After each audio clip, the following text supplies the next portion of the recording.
Sobat Maestro, sesaat lagi kita akan bersama-sama mendengarkan Block Airtime bersama GBI Glow Fellowship Center Cabang Bandung yang bertempat ibadah di Grand Pasundan Hotel Ruang Jayagiri dengan jam ibadah pukul 9 dan 11 yang dipimpin oleh Gembala Sidang Pendeta Gilbert Lumoindong dan Gembala Lokal Pendeta Glenn Latuheru. Selamat mendengarkan.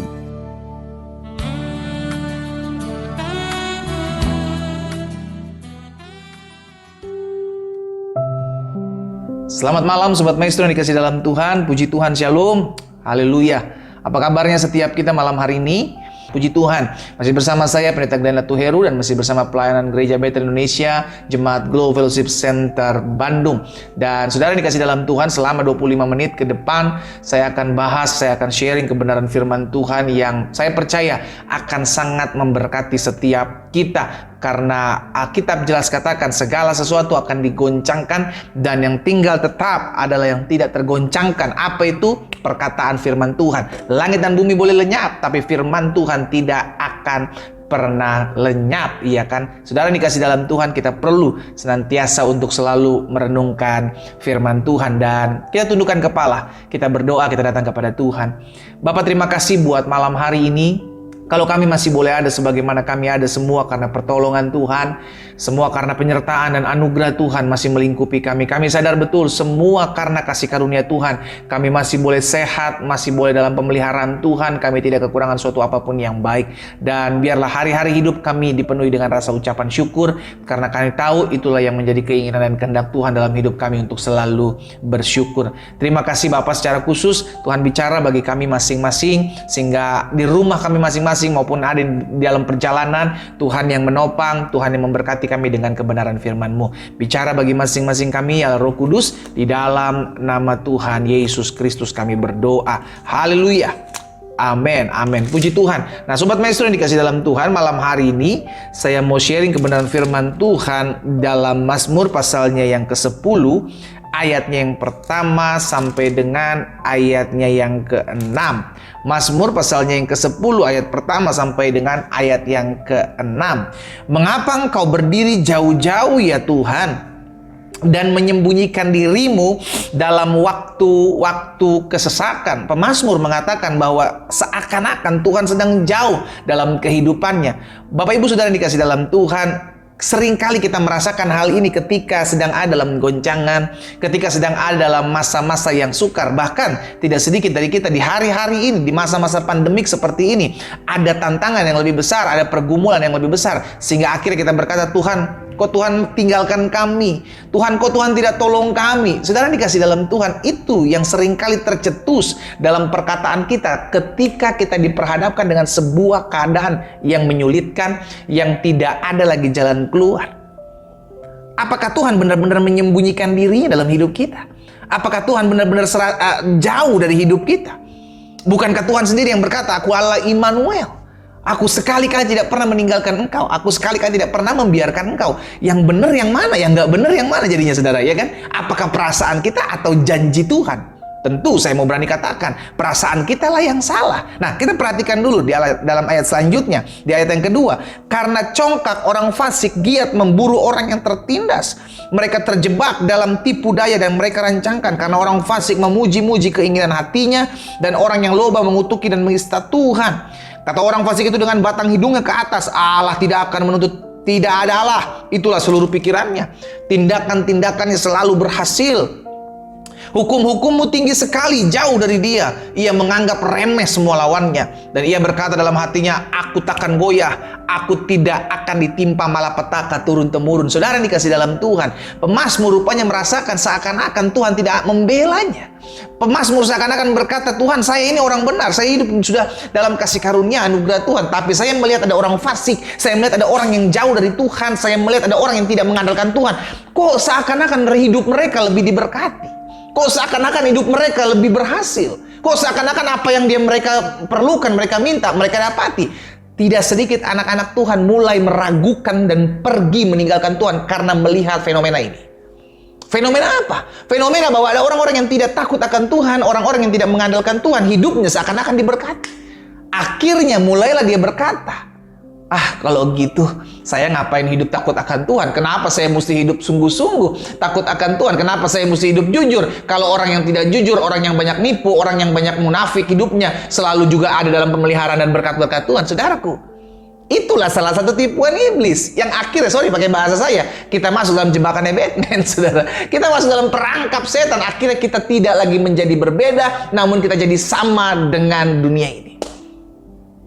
Ya habis gimana pendeta? Saya hidup lurus-lurus, tapi malah susah. Saya hidup jujur, tapi malah berantakan ekonomi saya. Saya hidup malah benar, tapi saya lihat tetangga saya yang hidup tidak takut akan Tuhan, hidupnya malah diberkati. Saya malah makin nyungsep. Ya, saudara dikasih dalam Tuhan, hal yang sama terjadi, dikatakan dalam Mazmur 10 ini.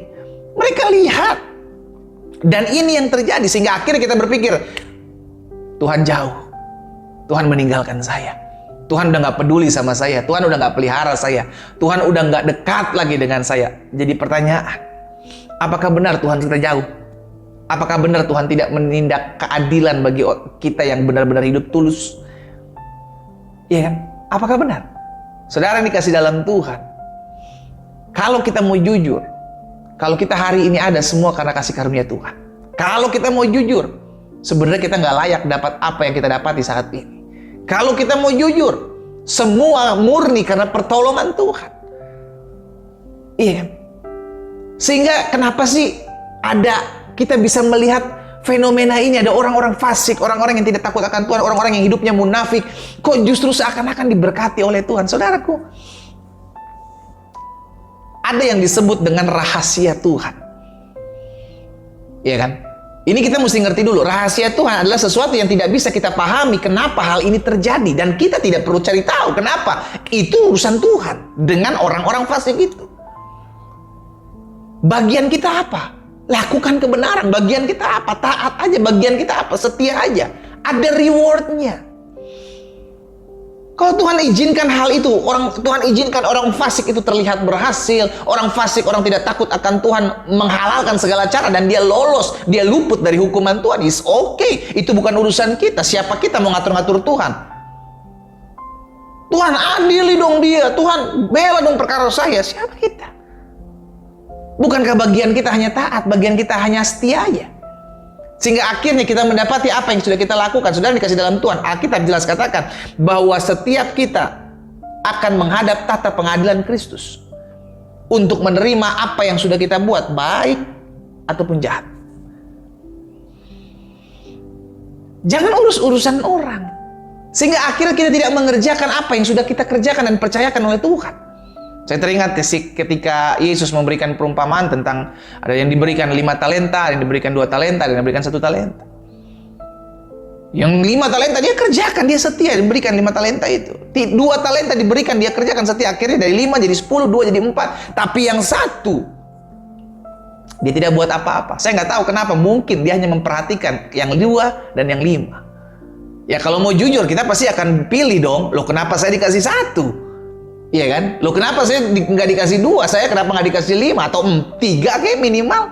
Kenapa saya 1?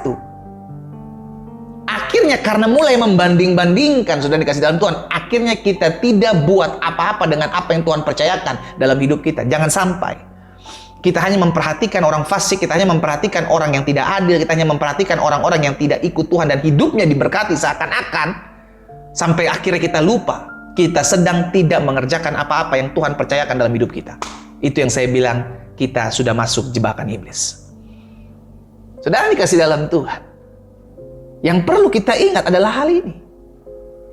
Apapun yang Tuhan sudah percayakan, apapun yang sudah Tuhan saya kerjakan sehari-hari ini untuk melayani Tuhan, untuk hidup takut akan Tuhan, untuk hidup sungguh-sungguh dan setia kepada Tuhan, lakukanlah itu lebih dan lebih lagi. Itu aja kita buat. Nggak usah urusin orang yang nggak peduli sama Tuhan, nggak usah urusin orang yang nggak kenal Tuhan, nggak usah urusin orang fasik, nggak usah, ngapain? Kita membanding-bandingkan diri. Jangan dong. Nanti akhirnya ujung-ujungnya kita berkata, bener, Tuhan itu nggak adil yang pertama. Ujung-ujungnya kita akan berkata, bener, Tuhan itu tidak ada. Wow. Akhirnya kita tidak percaya lagi akan adanya Tuhan, dan kita akan lebih buruk keadaannya daripada orang fasik tersebut. Kenapa? Karena kita tidak percaya akan adanya Tuhan. Padahal udah banyak hal yang kita mau lihat, jujur, banyak hal yang kita sudah lihat, pertolongan Tuhan, mujizat demi mujizat Tuhan boleh adakan dalam hidup kita, hari demi hari. Akhirnya kita mesti koreksi pertanyaan ini, saudara. Mengapa terkadang kita berpikir bahwa Tuhan jauh dan pergi meninggalkan kita? Kita mesti tanya dalam diri kita sendiri, kenapa perkataan ini tercetus dalam hati saya sebagai orang yang sudah mengenal Tuhan, sudah diselamatkan Tuhan. Apalagi keadaan pandemik seperti ini. Setiap hal digoncangkan, ekonomi, usaha, apapun. Termasuk gereja, saudara. Tidak sedikit rumah tangga mulai berantakan cuma gara-gara apa? Pandemik. Makanya pandemik ini benar-benar menyaring. Tuhan izinkan untuk menyaring, mendidik, mendewasakan setiap anak-anak Tuhan. Akhirnya orang yang takut akan Tuhan, orang yang mengandalkan Tuhan akan semakin takut dan mengandalkan Tuhan, atau kemungkinan kedua, dia akan jauh dari Tuhan, lari dari Tuhan, dan pergi meninggalkan Tuhan. Tuhan tidak pernah meninggalkan kita. Janjinya jelas. Aku sekali-kali tidak akan pergi meninggalkanmu, aku sekali-kali tidak akan membiarkan engkau. Akulah Allah Immanuel. Yang sering jauh itu kita, yang sering lari dari Tuhan itu kita. Jadi saya pelajari kenapa terkadang kita berpikir bahwa Tuhan jauh dan pergi meninggalkan kita. Yang pertama, itu jujur, itu disebabkan oleh dosa. Disebabkan oleh dosa. Bukan tangan Tuhan kurang panjang untuk menolong kau, bukan telinga Tuhan kurang tajam untuk mendengarkan doa-doamu, namun karena dosamu lah yang menjadi penghalang. Alkitab katakan.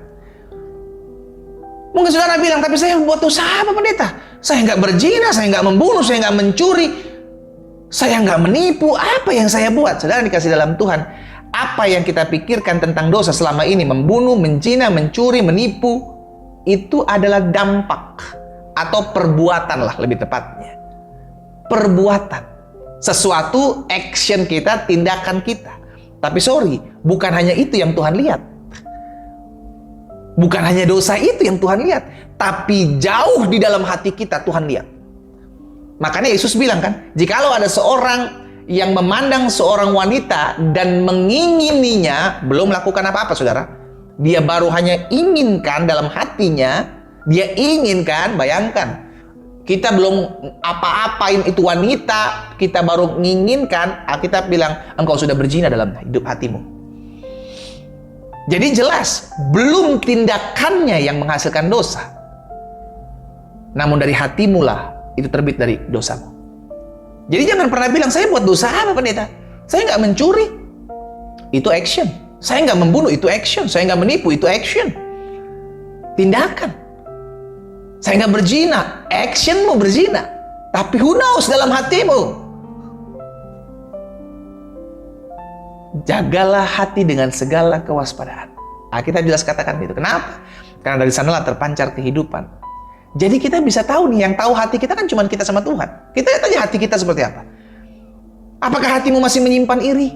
Apakah hatimu masih menyimpan dendam? Apakah engkau belum bisa melepaskan pengampunan? Apakah itu bukan dosa? Itulah jangan-jangan yang membuat kita merasa kita sedang dijauhi oleh Tuhan. Tapi kalau mau jujur, bukan Tuhan yang menjauhi kita. Kita yang sedang menarik diri, bersembunyi. Layaknya Adam dan Hawa ketika dia jatuh dalam dosa. Puji Tuhan, kita punya Tuhan yang selalu mencari kita. Sama, Tuhan cari Adam dan Hawa. Di manakah engkau? Sekarang jadi pertanyaan, maukah kita berbalik kepada Tuhan? Maukah kita datang kepada Tuhan? Maukah hidup kita dipulihkan sama Tuhan? Tidak ada dosa terlalu merah yang tidak dapat Tuhan pulihkan. Tidak ada kejahatan yang terlalu hebat yang tidak dapat Tuhan pulihkan. Siapapun kita yang malam hari ini mendengarkan siaran Blok Airtime Radio Maestro, saudara dikasih dalam Tuhan, dengar baik. Tuhan mau engkau berbalik kepada Dia. Tuhan mengasihimu. Tuhan mau memulihkan kehidupanmu. Bahkan di Alkitab jelas katakan, sampai masa putih rambutmu, aku tetap Dia. Aku mau menggendong kamu terus. Aku sudah melakukannya dan aku mau menanggung kamu terus.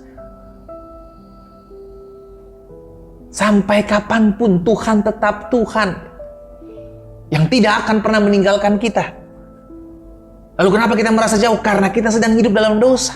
yang tanpa kita sadari itu adalah dosa, sehingga akhirnya kita yang menarik diri, menyembunyikan diri dari hadirat Tuhan. Sehingga akhirnya kita berkata, Tuhan kok Engkau jauh ya? Kok hari-hari ini hidup saya hampa ya? Kok hari-hari ini hidup saya kering? Cek yuk. Kita cek kerohanian kita. Apakah kita masih salah dalam sikap hati kita? Apakah masih ada hati yang belum melepaskan pengampunan dalam hati kita? Ini waktunya. Karena sesungguhnya bukan action saja yang Tuhan lihat. Bukan tindakan saja yang Tuhan lihat. Namun Tuhan melihat hati. Apakah hati kita masih belum berkenan di hadapan Tuhan? Yang kedua saya pelajari. Mengapa terkadang kita berpikir bahwa Tuhan sedang jauh, Tuhan sedang meninggalkan kita? Karena seringkali kita tidak fokus dengan janji Tuhan. Kita hanya fokus dengan apa yang ada di hadapan kita. Itulah pada akhirnya yang membuat kita berpikir, oh benar. Karena yang kita lihat, realitanya. Realita yang saya lihat, ekonomi saya goncang. Realita yang saya lihat, keluarga saya berantakan. Realita yang saya lihat, suami saya selingkuh. Realita yang saya lihat, istri saya jahat. Realita yang saya lihat, anak-anak saya jatuh dalam narkoba. Realita yang saya lihat, ekonomi saya goncang. Itu realita yang saya lihat. Sehingga akhirnya karena realita itu kita lupa bahwa ada satu pribadi yang berjanji, aku sekali-kali tidak akan pernah meninggalkan engkau. Karena semua realita itu kita sampai lupa bahwa ada yang berjanji, sampai masa putih rambutmu aku tetap dia, aku sudah menanggung kamu terus, dan aku mau menggendong kamu terus. Karena realita itu kita lupa. Ada yang berkata, mari kepadaku semua yang letih lesu dan berbeban berat, aku memberikan kelegaan kepadamu. Kita lupa akan janji Tuhan karena kita hanya terlalu fokus dengan apa yang terjadi di hadapan kita. Saudaraku, back to Bible. Kembali ke firman. Jangan sampai apa yang engkau lihat mempengaruhi imanmu kepada Kristus. Benarlah apa kata Paulus, kita hidup bukan karena melihat, kita hidup karena janji Tuhan, kita hidup karena percaya. Itu pun yang dikatakan oleh Thomas. Katakan Yesus kepada Thomas. Thomas, kamu melihat dulu baru kamu percaya. Berbahagialah, diberkatilah mereka yang tidak melihat namun percaya. Saudara yang dikasih dalam Tuhan, teman-teman, izinkan saya mengingatkan akan hal ini. Jangan terlalu fokus dengan apa yang kita lihat. Karena seringkali yang kita lihat membawa kita, mempengaruhi kita. Sehingga seakan-akan kita berkata, Tuhan gak ada pembelaan Tuhan. Tuhan gak ada pertolongan Tuhan. Hal ini yang terjadi dalam kehidupan pemazmur. Yang dia lihat hanyalah orang-orang fasik yang terus bertumbuh subur. Yang dia perhatikan hanyalah orang-orang yang tidak takut Tuhan. Hidupnya selalu seakan-akan tidak kekurangan apapun yang baik. Sehingga akhirnya pemazmur komplain sama Tuhan. Saudara yang dikasih dalam Tuhan, biarlah firman Tuhan pada malam hari ini meneguhkan hati kita. Bukan Tuhan yang jauh dari hidup kita, tapi karena kita seringkali melupakan apa yang Tuhan sudah janjikan dalam hidup kita. Kita diberikan kepilihan. Saudara dan saya setiap hari diberikan pilihan. Apakah kita mau tetap memandang Tuhan dalam setiap permasalahan kita, atau kita hanya fokus kepada apa yang terjadi di hadapan kita. Kalau kita hanya fokus terjadi di hadapan kita, saudara dikasih dalam Tuhan, kita akan goncang. Sadrak, Mesak, Abednego melihat dapur api yang menyala dipanaskan 7 kali lipat dan akan dilemparkan ke dalam sana. Namun sampai mereka dilemparkan, tidak ada tanda-tanda pertolongan Tuhan. Namun mereka tetap percaya. Sehingga pada saat di dalam dapur api itulah Tuhan menolong mereka. Daniel akan dilemparkan ke dalam gua singa. Seakan-akan tidak ada pertolongan Tuhan sampai pada Daniel masuk dalam gua singa.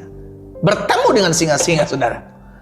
Namun dalam gua singa itu, Daniel ditolong Tuhan. Daud menghadapi raksasa yang begitu besar, Goliat.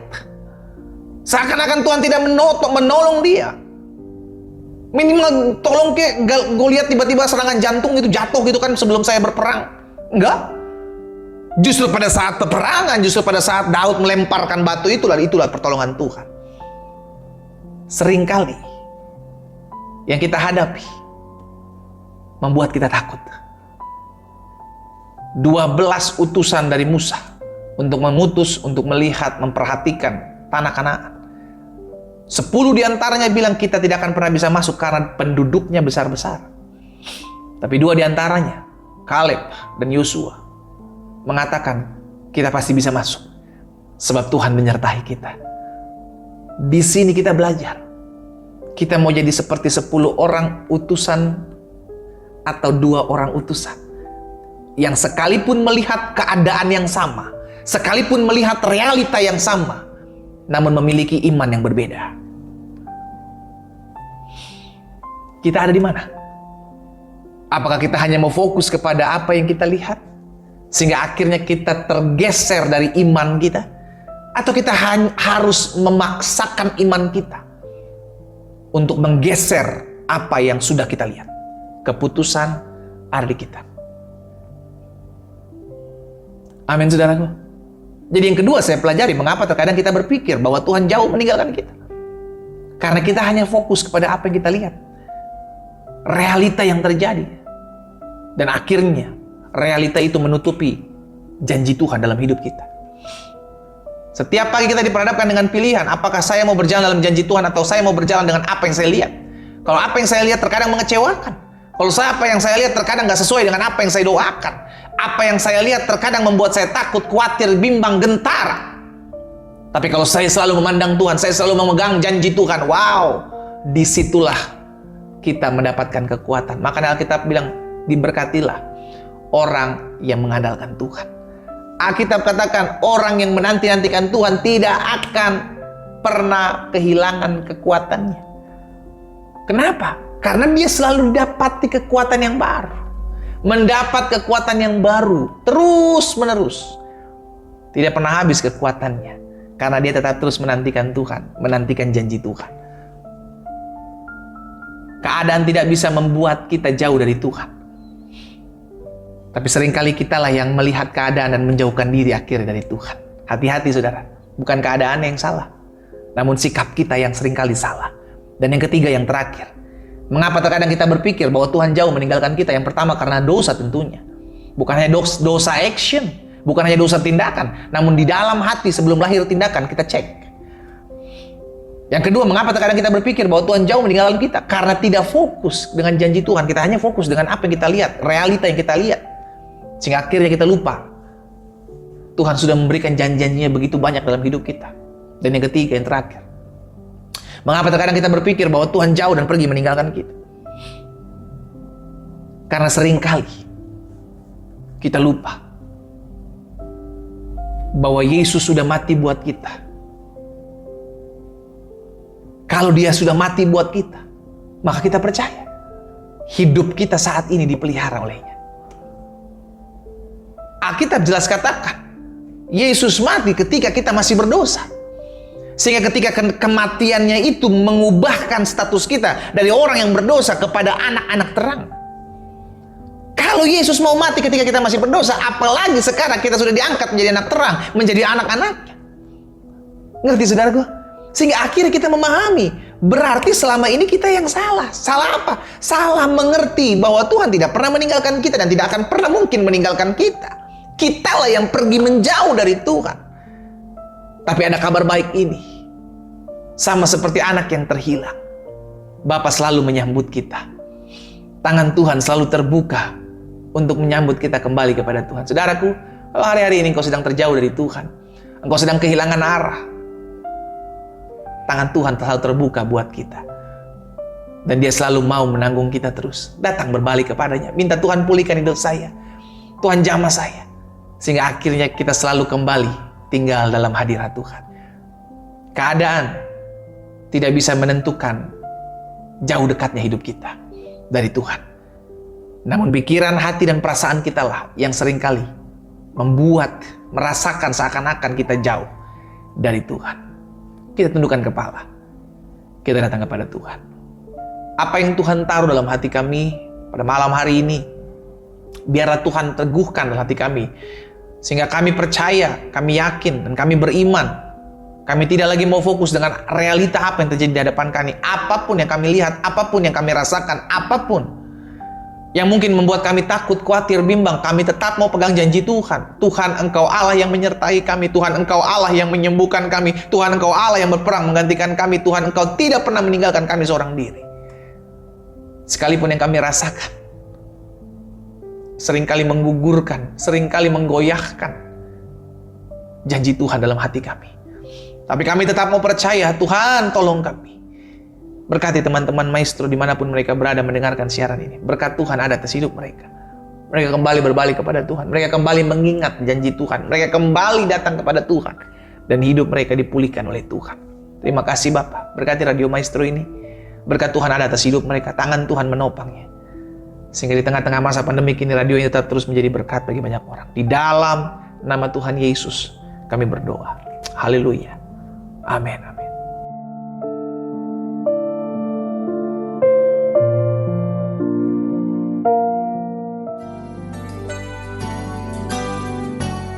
Sobat Maestro, Anda baru saja mendengarkan Blog Airtime bersama GBI Glow Fellowship Center Cabang Bandung yang bertempat ibadah di Grand Pasundan Hotel Ruang Jayagiri dengan jam ibadah pukul 9 dan 11 yang dipimpin oleh Gembala Sidang Pendeta Gilbert Lumoindong dan Gembala Lokal Pendeta Glenn Latuheru. Untuk informasi, doa dan konseling dapat menghubungi Pendeta Glenn Latuheru di nomor 0813 5607 8506. Terima kasih atas kebersamaan Anda dan Tuhan Yesus memberkati.